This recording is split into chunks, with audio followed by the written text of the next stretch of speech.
Bonjour et bienvenue sur ce tutoriel destiné à vous présenter une méthode de cryptage des données. Nous verrons ensuite un cas pratique en VBA qui consistera à exporter le contenu d'une table, la table client qui est ici, que j'ouvre en mode feuille de données, donc exporté dans un fichier externe, mais évidemment sous forme cryptée. Nous irons ensuite un peu plus loin pour voir comment rendre à nouveau lisible le fichier exporté. Mais avant cela, faisons un peu de théorie. Afin de bien comprendre cette méthode de cryptage par masque binaire, eh bien justement, faisons un peu de binaire.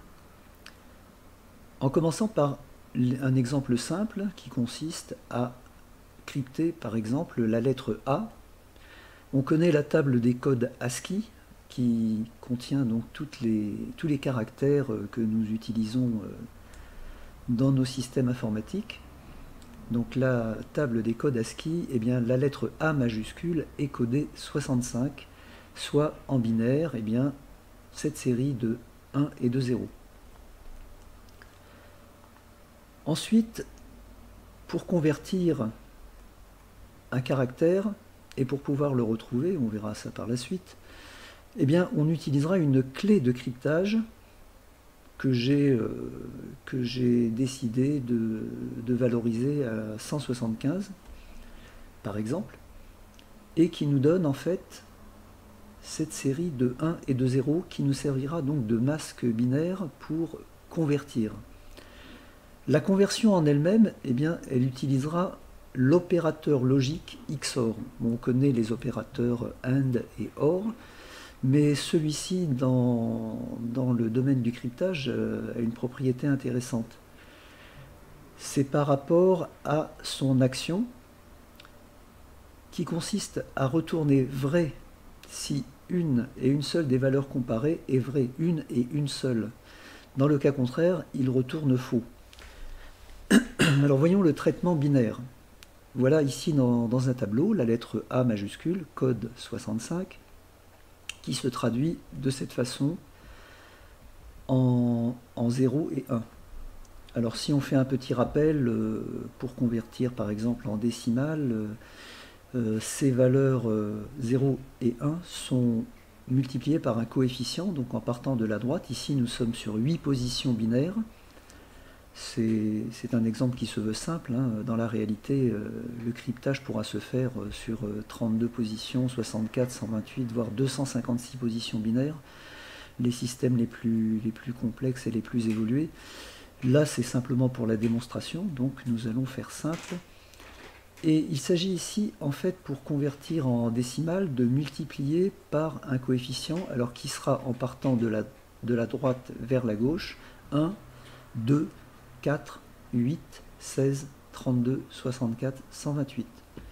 Donc c'est le système pour retrouver la valeur en décimale. Alors puisqu'ici nous avons 1, eh bien nous retenons 1. Ici c'était 64.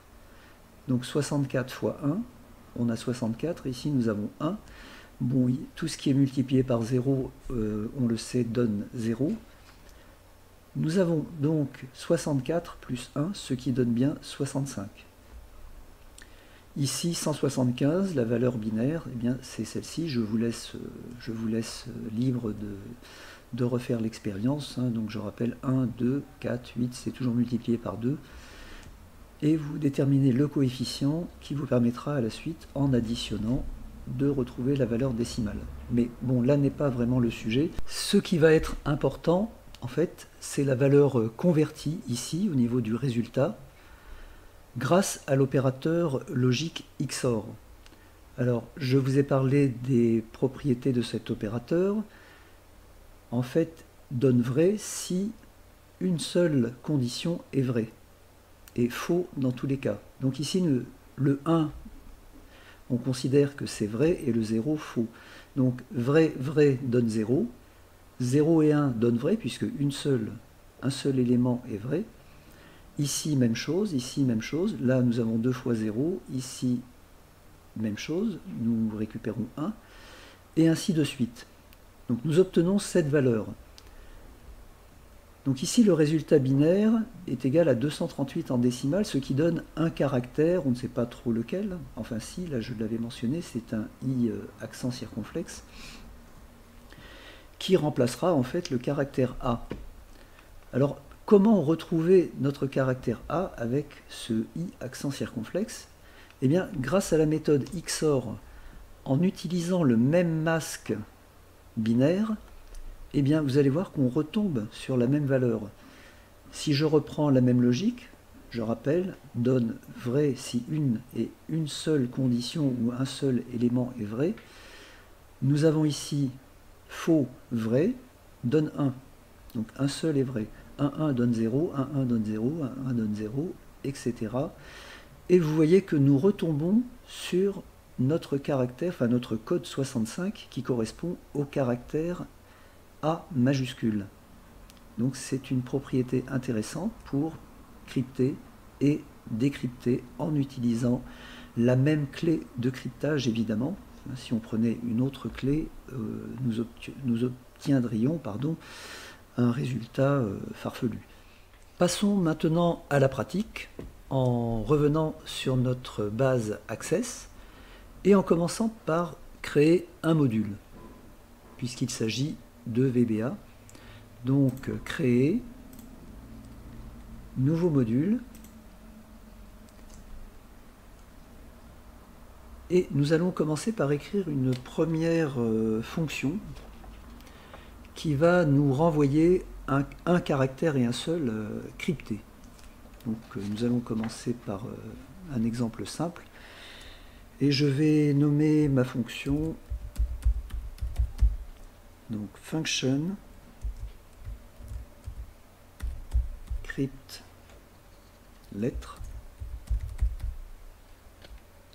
entre parenthèses un paramètre que je nomme lettre et qui sera de type chaîne de caractères, c'est-à-dire string.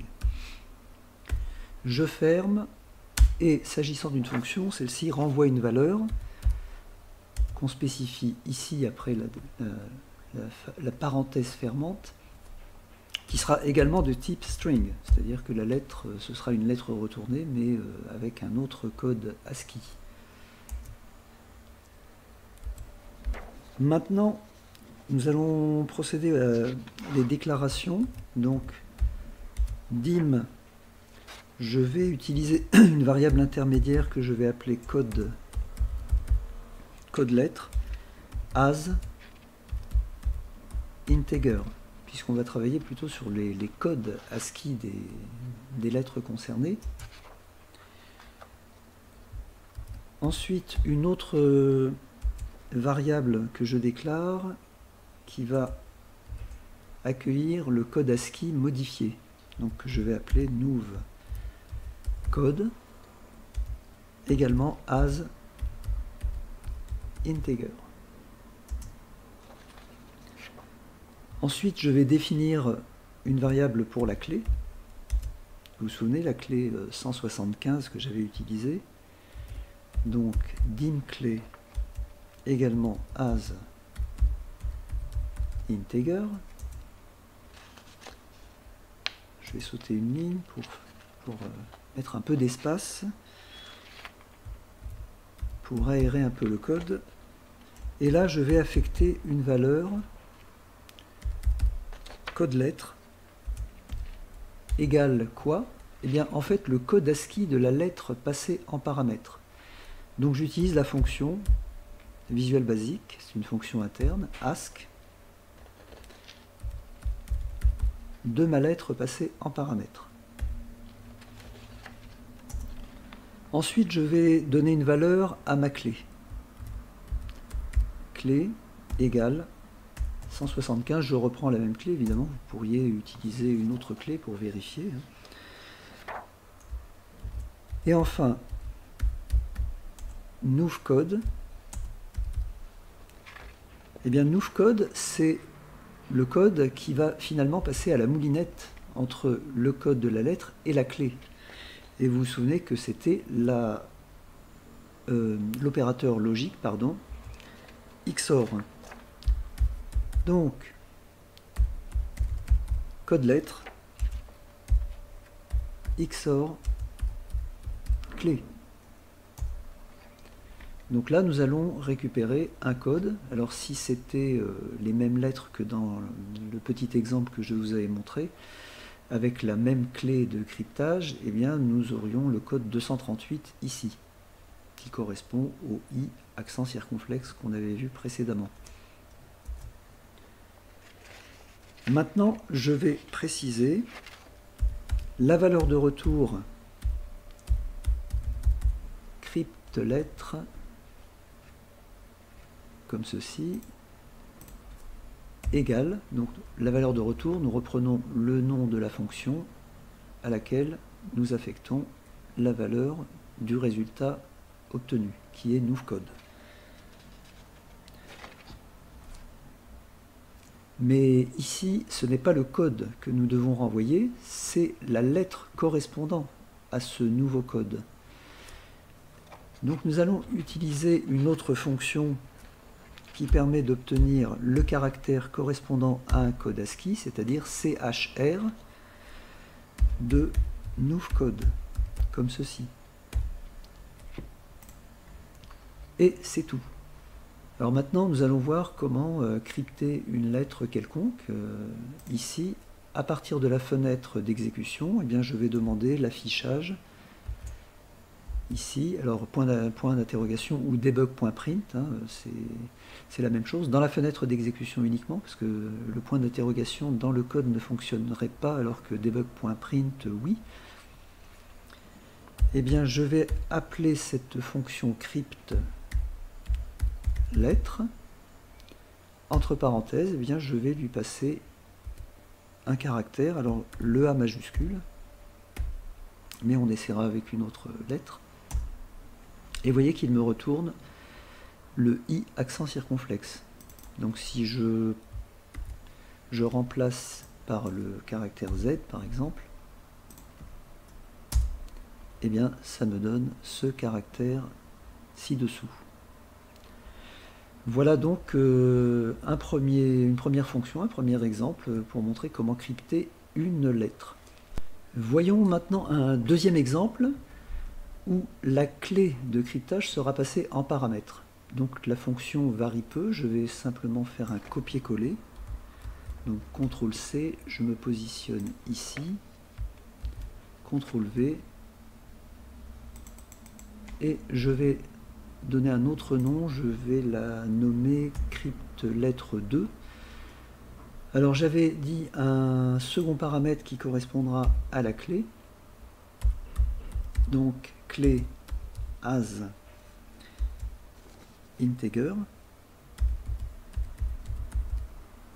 puisque c'est une valeur numérique.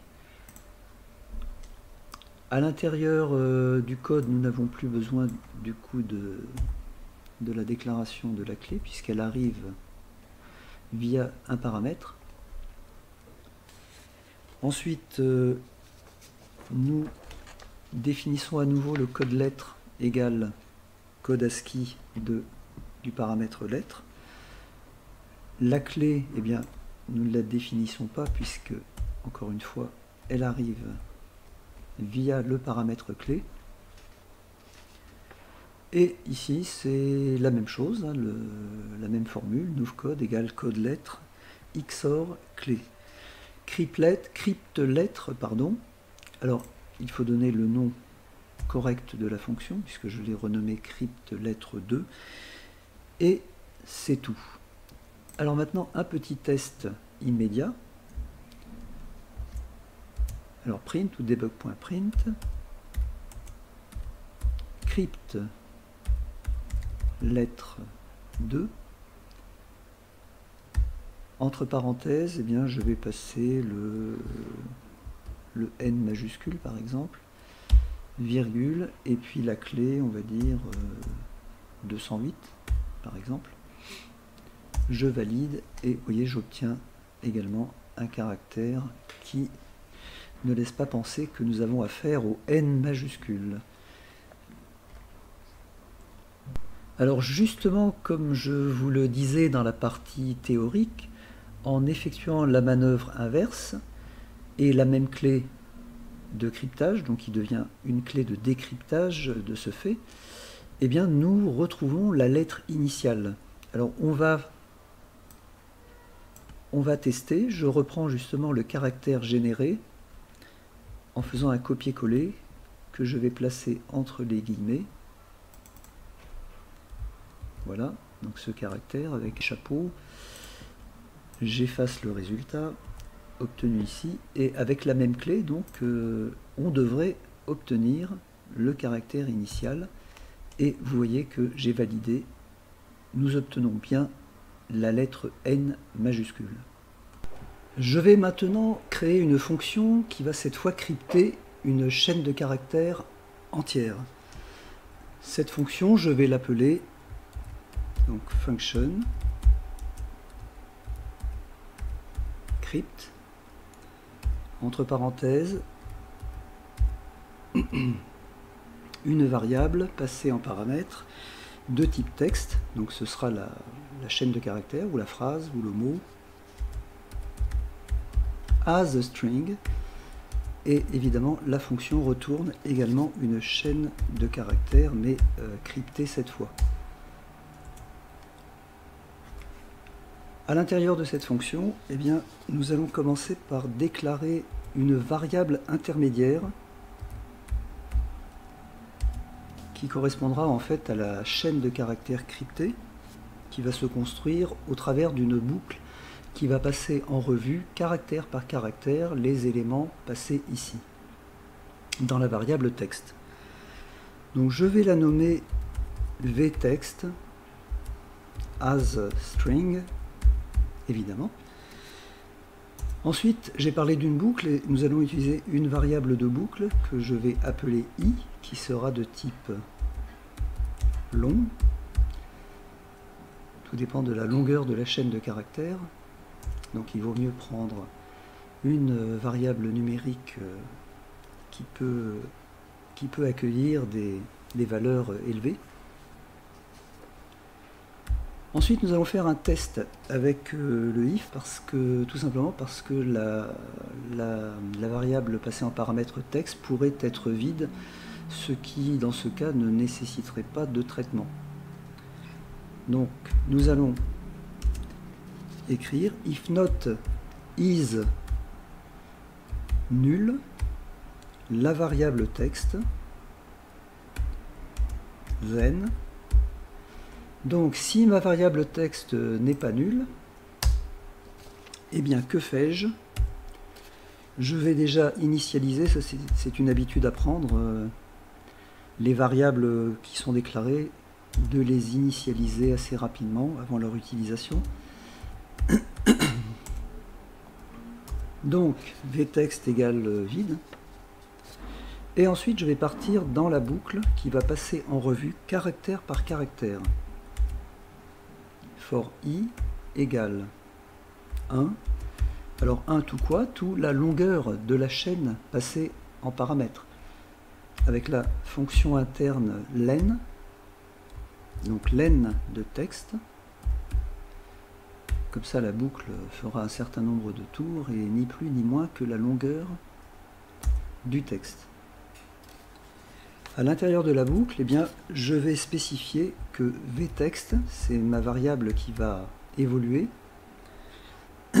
est égale, donc à chaque tour, elle va contenir le caractère en cours de traitement, qui sera crypté. Alors, égale vText, concaténé. Alors là, la formule va paraître un peu complexe, mais on l'expliquera un petit peu après. CHR de ask, de mid, de texte, virgule i, virgule 1, virgule i, virgule 1. Je ferme la première parenthèse, la seconde, XOR, Là, je vais toujours utiliser la valeur de cryptage 175, mais évidemment, en situation réelle, ce serait beaucoup mieux de la récupérer sous la forme d'un paramètre, hein, au choix de l'utilisateur. Bon, après, évidemment, il faut le noter pour pouvoir décrypter. Alors, donc, ici, en clair, ma variable vText évolue avec un caractère, en fait, CHR, mais CHR de tout ça, en fait. Alors, on isole ici avec mid text i,1 le caractère en cours. Chaque caractère, l'un après l'autre, va être isolé. On en récupère la valeur ASCII, puisque du texte ne peut pas être passé à la moulinette XOR. Il faut que ce soit du numérique, donc c'est le code ASCII de ce caractère qu'on a isolé, qu'on passe par le XOR et la clé. Cela nous donne une valeur numérique, on ne sait pas laquelle, hein, c'est la valeur de cryptée, et que nous retransformons en caractère, que l'on ajoute ensuite à la chaîne vText. Voilà pour l'explication. Et maintenant, nous allons terminer notre boucle avec l'instruction nextI. Ensuite, pardon, la fonction va devoir renvoyer la valeur cryptée. Donc nous reprenons le nom de la fonction et on spécifie égal, eh bien, ma variable intermédiaire, hein, qui a stocké en fait la chaîne, mais cette fois cryptée. Alors on ne va pas s'arrêter là, puisque nous sommes dans un if. On va tout de même traiter le cas contraire, else. Donc si texte n'est pas nul, là on va traiter le cas de texte qui serait nul. Et bien dans ce cas, on va dire que la chaîne de caractères renvoyée, eh bien ce sera une chaîne vide. Là je peux terminer mon endif, comme ceci. Et enfin, end function. Alors passons à un test.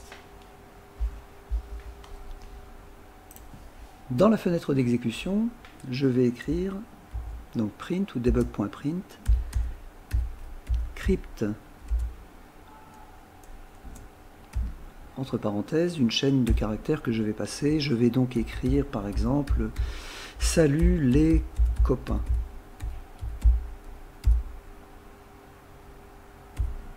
Comme ceci, je ferme ici et j'envoie. Donc en fait, en dessous, la réponse que nous avons, ce charabia, c'est salut les copains crypté avec la clé 175. Alors à titre de test, comme je vous avais dit qu'on pouvait utiliser la même clé pour décrypter, donc en fait la clé de cryptage devient une clé de décryptage également. Eh bien, je vais tester en remplaçant salut les copains par la chaîne que je viens d'obtenir. Voilà, comme ceci. Et je vais valider pour voir ce que la fonction me retourne. Et elle me retourne salut les copains. Cette fonction crypt, nous allons l'utiliser donc par la suite, pour la suite de notre projet. Nous allons maintenant passer à l'export du fichier crypté. Alors comment procéder? Le fichier en fait qui contiendra les informations issues de la table des clients. Alors pour cela nous allons devoir utiliser des procédures, des méthodes d'accès aux données. Alors je vous rappelle que j'ai mis en place une formation sur Access VBA, accès aux données, que je vous invite à consulter si vous souhaitez creuser la question un peu plus. Il y aura également un accès fichier externe, donc avec les fonctions d'écriture de fichiers externes que nous offre Visual Basic. Alors nous allons voir tout ça. Cette fois je vais créer une procédure, puisque c'est une procédure, il n'y a pas de retour de valeur, donc nous allons passer par une procédure. En revanche, cette procédure va utiliser notre fonction crypt. C'est l'avantage de la programmation structurée. pour éviter de réécrire les mêmes choses. Donc cette fonction crypt va nous être utile. Eh bien la fonction d'export, pardon, je vais la nommer tout simplement export, la procédure, pardon. Là je vais déclarer une variable objet pour l'accès aux données, dim cnx local as. Alors ça, le nom cnx local, on peut donner le nom qu'on veut. En revanche, là, ce sera un objet ADO DB point connection.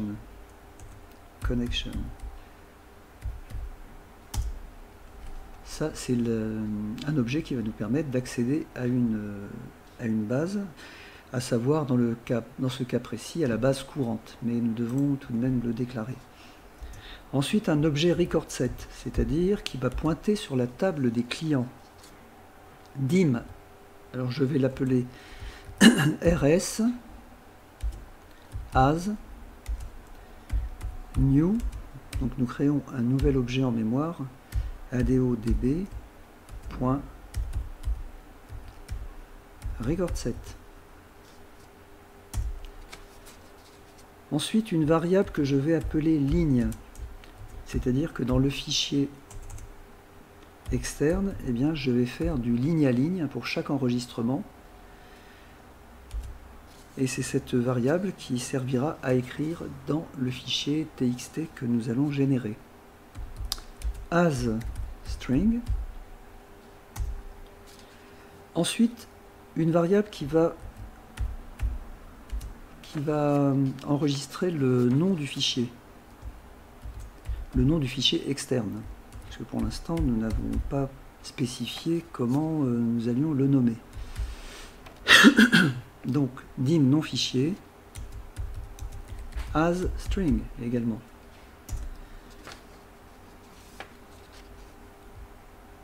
Ensuite, une variable particulière qui va nous permettre en fait d'ouvrir un canal lorsqu'on crée un fichier externe. Avec les fonctions Visual Basic, il faut ouvrir un canal avec un numéro.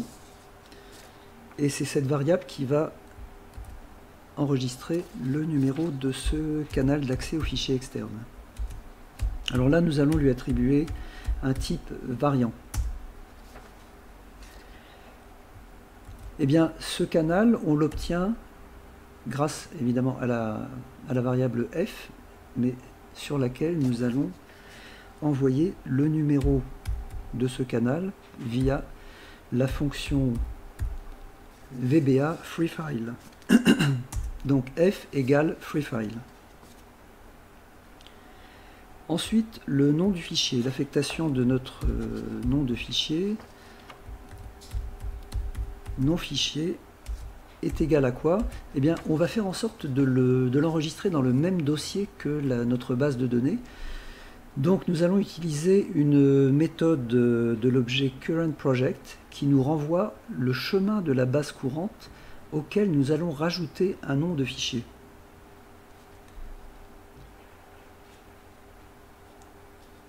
Alors pour ce faire,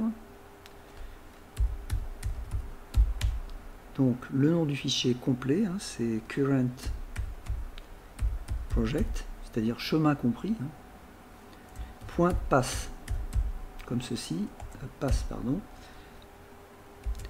que l'on va concaténer en fait avec un nom de fichier que nous allons donner, pardon. Donc je vais l'appeler, on peut l'appeler comme on veut, hein, avec évidemment des caractères autorisés, hein, vous n'avez pas le droit de mettre un anti-slash ou un point d'interrogation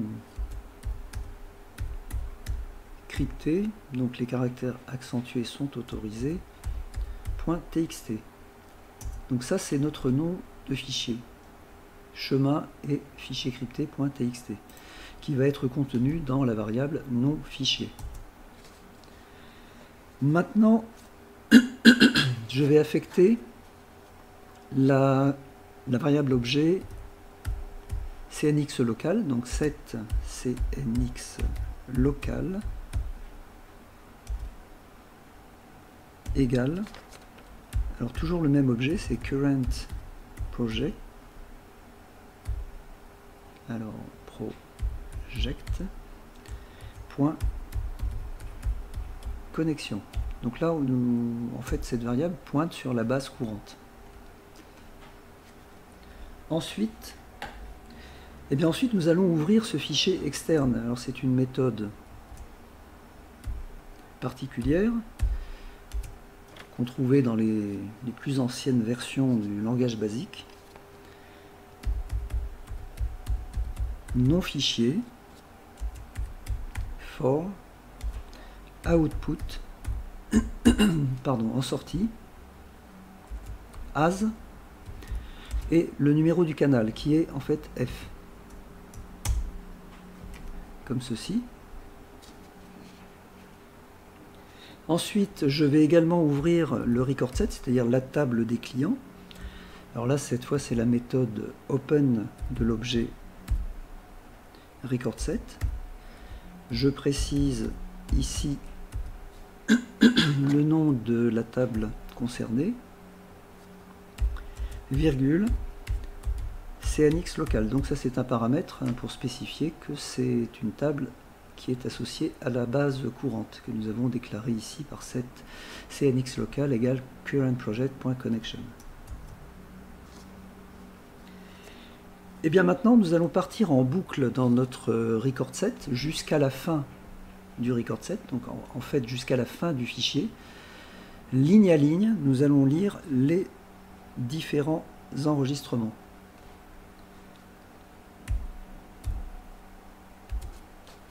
Donc, do until, faire jusqu'à ce que quoi? Jusqu'à ce que rs.eof. Ici, je vais servir la variable ligne qui va être complétée par les trois champs de notre table. Alors là, je n'ai pas besoin de connaître les noms, puisque je demande les trois champs de la table. Sinon, il faudrait spécifier RS, entre parenthèses, le nom du champ. On peut aussi spécifier son numéro, mais là, nous exportons tout. Ligne égale, alors RS, entre parenthèses 1, que je concatène. En fait, je vais mettre des séparateurs, moi-même, vous voyez, quand on a la main, on peut faire ce qu'on veut. Séparateur point virgule. Et commercial, comme ça peut être récupérable sous Access ou Excel, par exemple. RS, entre parenthèses 2. Et enfin, pardon, le point virgule, il ne faut pas l'oublier. Et RS, entre parenthèses 3, comme ceci. Et là, nous avons terminé. Maintenant, cette ligne, cette variable ligne qui contient le premier enregistrement de la table des clients, puisque là, nous allons partir en boucle dans la table des clients. Eh bien, cette variable ligne, on va l'écrire dans notre fichier externe, ici, qui porte le nom non fichier, c'est-à-dire ce que nous avons ici, fichier crypté.txt. Et bien, pour écrire dans ce fichier, c'est tout simplement l'instruction print. Alors, le canal se spécifie avec le signe dièse, virgule F, le numéro de canal. Et là, en fait, la ligne que nous avons ici, c'est une ligne non cryptée. Ce sont les éléments de l'enregistrement courant, c'est-à-dire le nom, le prénom, mais en clair. Et bien, comme nous avons créé une fonction qui permet de convertir, de crypter plutôt une chaîne complète, et bien nous allons l'utiliser ici. Alors je vais écrire crypt, entre parenthèses, ligne. Et je passe à l'enregistrement suivant avec la méthode moveNext, donc enregistrement suivant de la table des clients. Je termine la boucle avec l'instruction loop, donc L2OP, comme ceci. Donc le programme va tourner jusqu'à la fin de fichier, il va convertir, crypter chaque ligne et l'écrire dans le fichier externe que nous avons nommé fichier crypté.txt qui se trouvera dans le dossier de notre base de données actuelle. Et bien là, il ne reste plus qu'à fermer le record set, puisque nous l'avons ouvert, donc rs.close. Fermer également notre fichier externe. Alors là, la méthode est différente, c'est close et le numéro de canal. En fait, on ferme le canal d'accès à ce fichier. Et on termine par nsub, qui était déjà placé. Donc je vais remonter le nsub. Voilà, comme ceci. Et en principe, s'il n'y a pas d'erreur, si je n'ai pas commis de faute de frappe, eh bien notre fichier devrait être créé avec des informations cryptées à l'intérieur. Alors nous allons l'exécuter, je vais l'exécuter immédiatement. Donc pour exécuter une procédure, on peut l'exécuter en appuyant directement sur la touche F5, il n'y a pas de paramètres à passer. Donc j'appuie sur la touche F5, voilà. Bon, je n'ai pas mis de message comme quoi c'était terminé. Et maintenant, bien, nous allons aller voir dans le dossier si ce fichier existe et ce qu'il contient. Nous voici maintenant positionnés dans le dossier de notre base Access qui contient donc le fameux fichier crypté, puisque nous avons demandé à ce qu'il soit créé dans le même dossier avec la méthode currentproject.pass dans la procédure d'export. Alors voyons le contenu de ce fichier crypté. Je fais un double clic et effectivement on voit qu'il y a des caractères spéciaux auxquels on ne comprend rien évidemment puisqu'il est crypté. De retour dans le module de notre base Access, nous allons maintenant, pour terminer, créer une procédure que nous allons appeler lecture, qui va tout simplement lire ce fichier externe que nous venons de créer et afficher ligne à ligne ce qu'il va récupérer. Alors pour cela, on va utiliser le même principe qu'avec l'ouverture du fichier f égale freefile. S'agissant d'un fichier externe, sub lecture, donc je vais l'appeler lecture, il n'y a pas de paramètres. Je vais déclarer la variable f comme tout à l'heure, as variant. Donc là cette fois c'est la même chose mais en lecture. Tout à l'heure c'était en sortie, output, là ça va être en intégration, c'est-à-dire avec l'ordre input. Donc nous allons voir ça tout de suite. Dim ligne, même chose, on va lire ligne à ligne, donc on va stocker chacune des lignes dans cette variable. Alors je vais la mettre en majuscule pour la première lettre. As string. Ensuite on va affecter un canal d'accès avec la fonction freefile comme ceci. Donc f égale freefile. Nous allons spécifier à nouveau le fichier que nous souhaitons ouvrir. Nous allons donc utiliser la même méthode que pour l'écriture.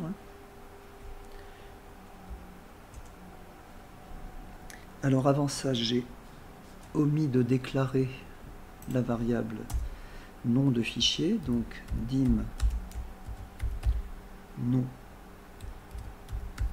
fichier as string, et donc ici on va écrire nom fichier comme tout à l'heure,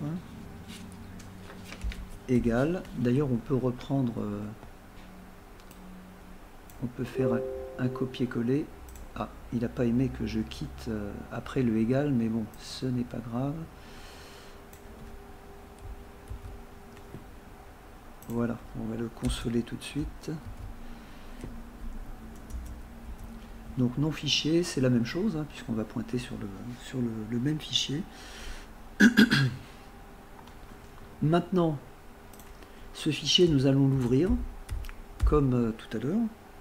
Open nom fichier for, cette fois input as, et là on spécifie le numéro de canal de liaison avec ce fichier comme ceci. Alors on va partir en boucle maintenant, d'où et jusqu'à quoi? Jusqu'à la fin de ce fichier que nous venons d'ouvrir.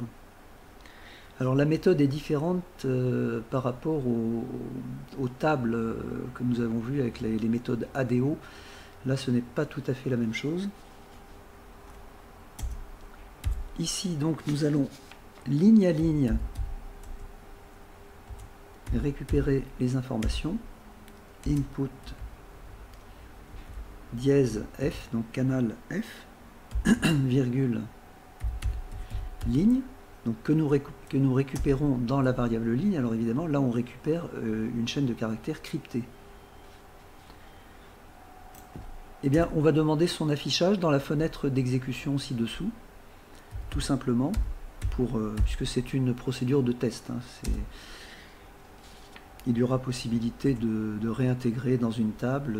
Là encore, je vous invite à consulter mes tutos YouTube sur les méthodes d'accès ADO et ADOX pour les manipulations de données des bases access. Donc debug.print, on va écrire tout simplement ligne. Donc nous avons récupéré la valeur et on l'affiche dans la fenêtre d'exécution. Et là il s'agit d'une boucle qui va tourner jusqu'à quand? Donc c'est until. Et bien là j'écris EOF en fait de mon canal F. Nous allons fermer ce canal comme tout à l'heure. Sinon le système va vous dire, si vous essayez de l'ouvrir à partir de l'explorateur, qu'il est en cours d'utilisation. Donc il faut toujours penser à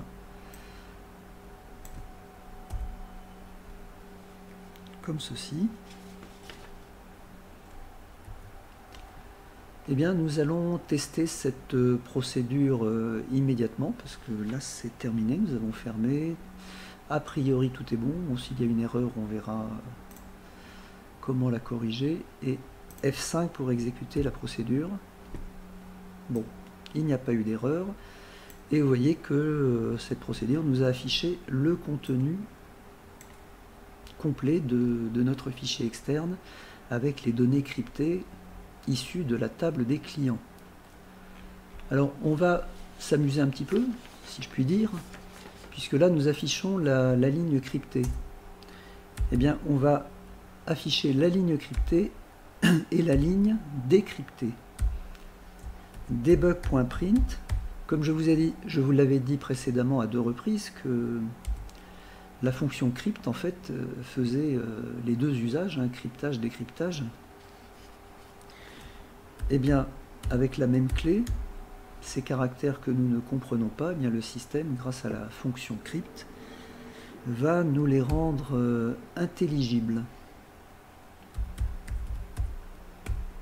Comme ceci.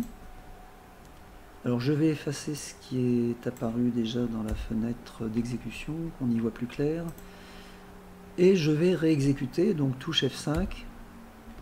Alors là ça se mélange, puisqu'il y a la ligne cryptée et décryptée, mais vous voyez qu'effectivement on a les informations en clair. Alors je vais à nouveau effacer pour que cette fois on n'ait que les informations en clair. Je mets la ligne debug.print, la première, qui affiche la version cryptée en commentaire. Comme ça, nous aurons uniquement la version décryptée. F5. Et voilà, donc ce fichier avec des points-virgules, séparateur point-virgule, est tout à fait récupérable sous Excel ou sous Access ou d'autres logiciels qui savent lire les fichiers TXT ou CSV avec séparateur point-virgule. Voilà, j'espère que cette démonstration vous a plu et qu'éventuellement elle vous donnera des idées de mise en application pour vos propres applis. Voilà, alors n'hésitez pas à liker si ça vous a plu. Encore une fois, pensez à vous abonner si vous souhaitez être informé des nouvelles publications.